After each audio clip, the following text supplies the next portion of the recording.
Did you know that Gandhi almost became a Christian? In his autobiography, he noted that while he was a student at London, he read the Gospels and fell in love with the person of Jesus Christ. In fact, Gandhi was known for quoting extensively from Jesus' Sermon on the Mount, which shaped his entire philosophy. At one point, a Christian missionary was able to meet Gandhi in person.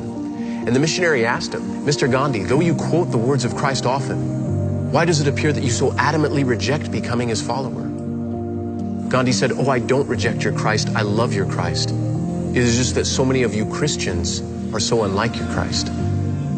You see, his rejection grew out of an experience he had in South Africa. After reading the Bible and the life of Jesus, he wanted to know more about Christ. So he decided to attend a church service. But when he reached the front door, a church elder asked, "Where do you think that you're going? There's no room for you in this church.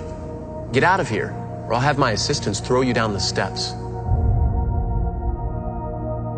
As disheartening as that story is, it speaks to the very danger of what religion on its own has the potential to become.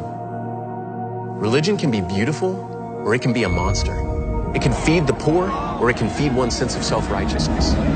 It can bring peace to one's life, or it can bring war where thousands of lives are lost.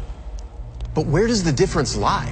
How can people share the same beliefs and yet reach such different outcomes? The answer is simple. Love. No set of programs, rituals, customs, or traditions can ever replace the very nature of God himself. Without the love of Christ flowing out of us, we become nothing more than an empty shell of what we were meant to be. See, when we forget love, we bankrupt our own words, making them hollow and meaningless. The Bible says if you do not have love, then you've become a noisy gong or a clanging cymbal. In other words, you're just making noise. Even if what you're saying is true, no one is going to listen to you. Jesus demonstrated for us that true love is built on two pillars, grace and truth. But when you remove either one of them, then it doesn't work. Love is this beautiful dance between the two of them, with them both intertwining one with another. The truth is that Gandhi wanted and needed Jesus, but hatred and contempt were shown to him instead of grace. Thus, one of the pillars was removed, and the entire gospel message collapsed to him.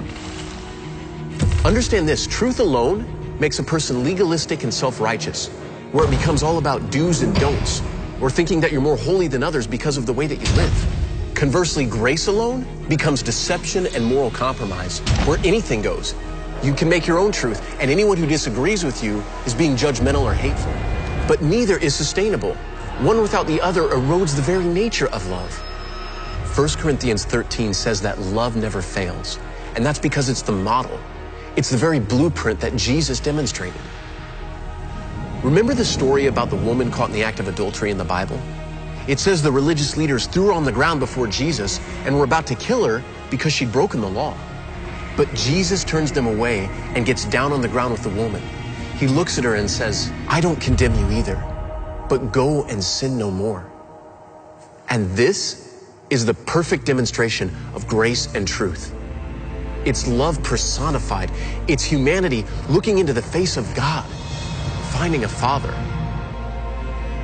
Only in Jesus is there wholeness and newness of life. But without the truth to provoke life change and the Christ-like demonstration of grace, the church crumbles.